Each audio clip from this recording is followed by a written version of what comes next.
ኢራን ከባድ ጥቃት እየደረሰባት ነው። ቁልፍ መሪዎቿን በተከታታይ ያጣች ነው። አገሪቱ አሉ ከሚባሉት ከሰባቱ ቁልፍ የኢራን ከፍተኛ ባለስልጣናት መካከል 6ቱ ተገድለዋል። ጦርነቱ ከጀመረበት ጊዜ አንስቶ እስካሁን ድረስ ልምድ ያላቸው የአገሪቱ የጀርባ አጥንት የተባሉ ወሳኝ ወታደራዊና የደህንነት ተቋማት መሪዎች ሞተዋል። ከውጊያው መክበድ አኳያ ወደፊት መሪዎችም ሊገደሉ እንደሚችሉ እየተገመተ ነው። አሜሪካና እስራኤል በቅድሚያ በኢራን ያለውን አሁናዊ ስርዓት ማዳከም ላይ ትኩረት አድርገዋል። ለዚህ ደግሞ ከፍተኛና አውራ የተባሉ መሪዎችን የመግደል እርምጃ ነው እየወሰዱ ያሉት። ሁለቱ የምድር ኃያላን አሜሪካና እስራኤል ዋናው መሪ አያቶላ አሊ ኻሜኒን ጨምሮ ከ40 በላይ ባለስልጣናትን በመግደል የጀመሩት የጋራ የማጥቃት ዘመቻ በየዕለቱ እየከበደ ነው።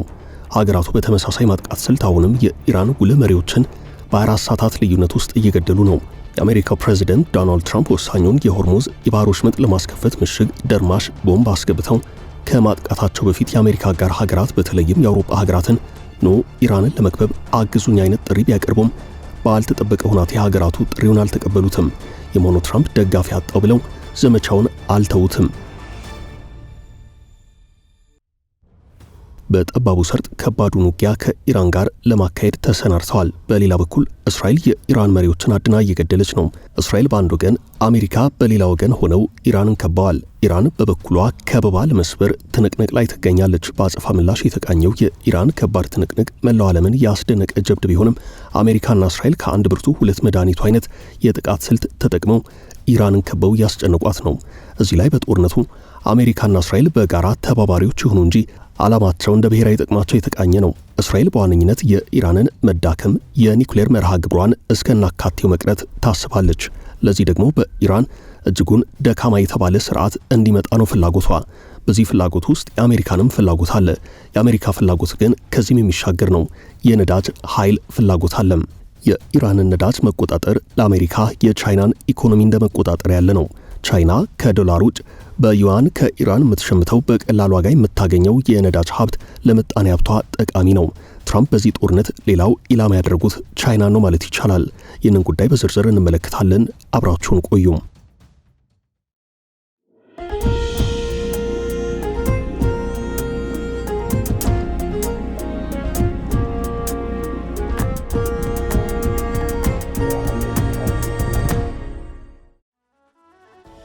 ከሰባቱ ቁልፍ የኢራን ከፍተኛ ባለስልጣናት መካከል 6ቱ መገደላቸውን የሚያሳዩ መረጃዎች እየወጡ ነው።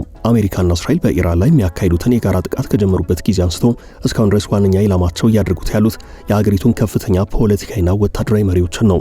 በጦርነቱ የመጀመሪያው ቀን ጥቃት የሀገሪቱ ጠቅላይ መሪ አያቶላ አሊ ኻሜኒን ጨምሮ ሌሎች ከ40 በላይ የሚሆኑ ቁልፍ ባለስልጣናት በጽህፈት ቤታቸውና በመኖሪያቸው በተፈጸመ ከባድ ጥቃት ተገድለዋል።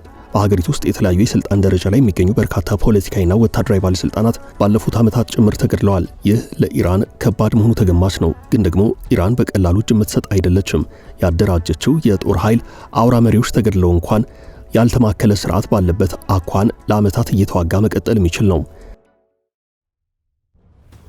አሁን የተከፈተው ጦርነት ሌሎችንም የጥቃት ኢላማ አድርጓል። ወሳኝ ከሚባሉት 7 የኢራን ፖለቲካዊና ወታደራዊ መሪዎች መካከል ከጥቃት ተርፈው በሕይወት የሚገኙት ፕሬዚደንት መስዑድ ፔሽኪያን ናቸው።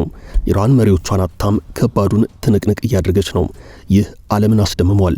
የኢራን ጦር አዛዥ አሚር ሐታሚ በእስራኤል የአየር ጥቃት የደህንነት ኃላፊው አሊ ላርጃኒ መገደላቸውን ተከትሎ ወሳኝ የአጸፋ እርምጃ እንደሚወስዱ ዝተዋል። ሐታሚ በሰጡት መግለጫ የላርጃኒና የሌሎች ሰማዕታት ሞት እንበቀላለን ብለዋል። ከኢራን ጦር ኃይል የተለየ ወታደራዊ ክፍል የሆነው ኢስላማዊ አብዮታዊ ዘብ የላርጃኒ ሞትን ለመበቀል ወደ ማዕከላዊ እስራኤል ሚሳኤሎችን መተኮሱን የኤኤፍፒ ዘገባ ያሳያል። ከኢራን ቁልፍ መሪዎች መካከል አንዱ የኢራን ብሔራዊ ደህንነት ጠቅላይ ምክር ቤት ዋና ጸሐፊ አሊ ላርጃኒ ሰኞ ዕለት ለማክሰኞ አጥቢያ በእስራኤል በተፈጸመባቸው ጥቃት ከልጃቸው ጋር ተገድለዋል። ላርጃኒ በኢራን መንግስት ውስጥ ከፍተኛ ተሰሚነትና ከሟቹ ጠቅላይ መሪ ጋር የጠበቀ ግንኙነት ካላቸው የሀገሪቱ ተጽዕኖ ፈጣሪ ሹሞች መካከል አንደኛው ናቸው።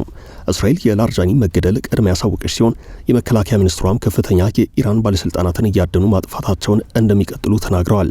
አሜሪካና እስራኤል ኢራንን ከበው እየተፋለሙ ነው። ጦርነቱ 3ኛ ሳምንቱን እየያዘ ባለበት በዚህን ሰሞን አሜሪካ 2270 ኪሎ ግራም የሚመዝነው ምሽግ ደርማሽ ቦምብ ጥቅም ላይ ለማዋል እንደጀመረች ተዘግቧል።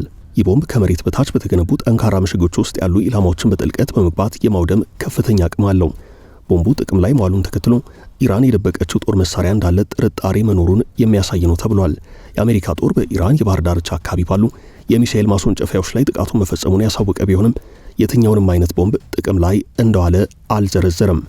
ሆኖም ሁለት አይነት ግዙፍ ቦምቦች እንዳሉ ይታወቃል። እነርሱም በጨረር የሚመራው ጂቢዩ 28 እና አዲሱ ዘመናዊ ጂቢዩ 72 የሚባሉ ናቸው።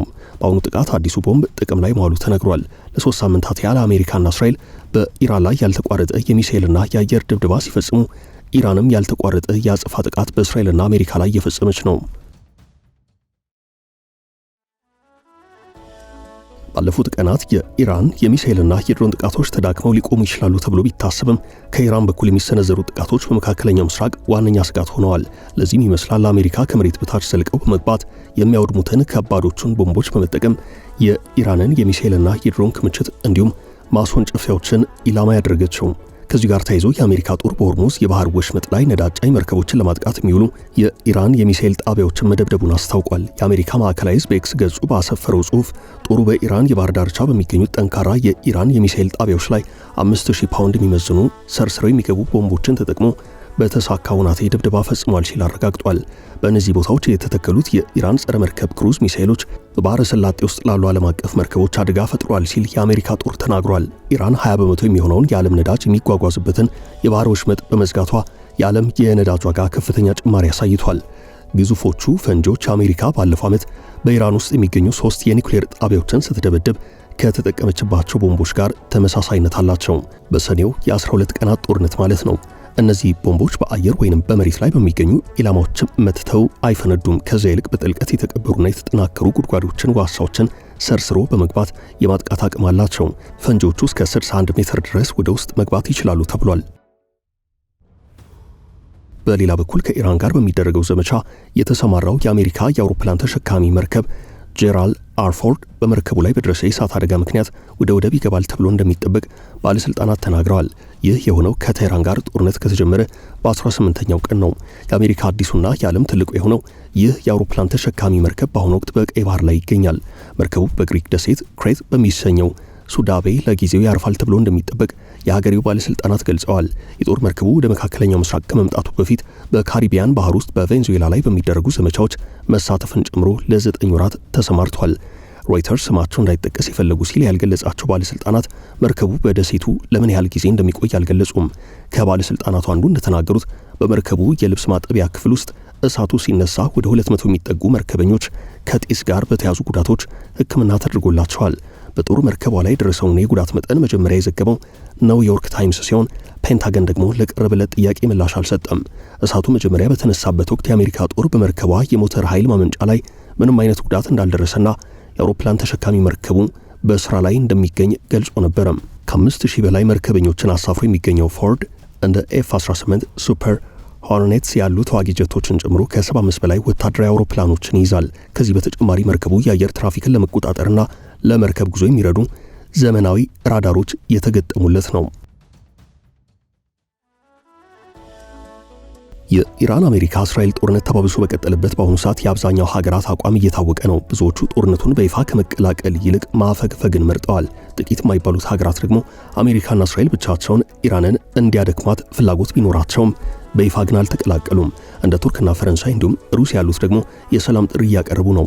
የቱርኩ የውጭ ጉዳይ ሚኒስትር ሃካን ፊዳን እየተባባሰ የመጣውን የመካከለኛው ምስራቅ ጦርነት ለማቆምና ቀውሱ ወደ ጎረቤት ሀገራት እንዳይስፋፋ ለማድረግ ከረቡዕ ጀምሮ ቀጠናዊ ጉብኝት እንደሚያደርጉ በይፋ አሳውቀዋል።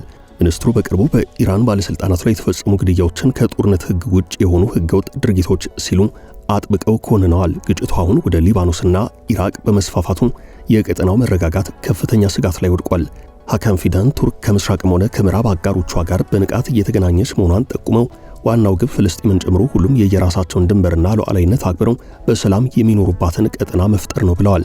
ከሰሞኑ ፕሬዚደንት ትራምፕ በፋርስ ባህረ ሰላጤ የሆርሙዝ ሰርጥ የሚተላለፉ ግዙፍ ነዳጅ ጫኝ መርከቦችን ለመጠበቅ አጋሮቻቸው እንዲተባበሩ ያቀረቡት ጥሪ አዎንታዊ ምላሽ አላገኘም።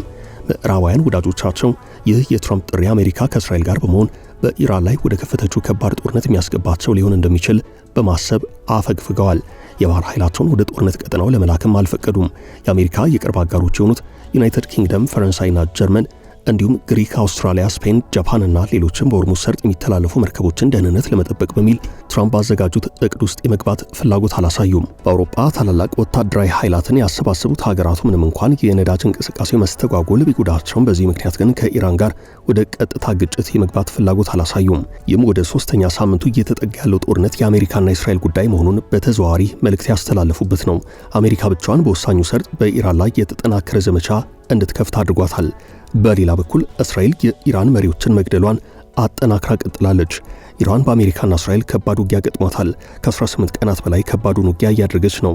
ኢራን ጦርነቱን ለአሜሪካና እስራኤል ውድ በማድረግ በሻሂድ ድሮኖች አሜሪካና እስራኤልን እየተፋለመች እንደ አስፈላጊነቱ ሚሳኤሏን ወደ እስራኤልም ሆነ ወደ ቀጠናው የአሜሪካ ጦር ወደ ሰፈረባቸው ሀገራት እየላከች በጦርነቱ ለረጅም ጊዜ በአነስተኛ ኪሳራ እየተዋጋች መቀጠል የምትችልበትን ብልሃት ቀይሳለች። በዚህ መሃል በመሪዎቿ ግድያ ግን ዋጋ እየከፈለች ነው።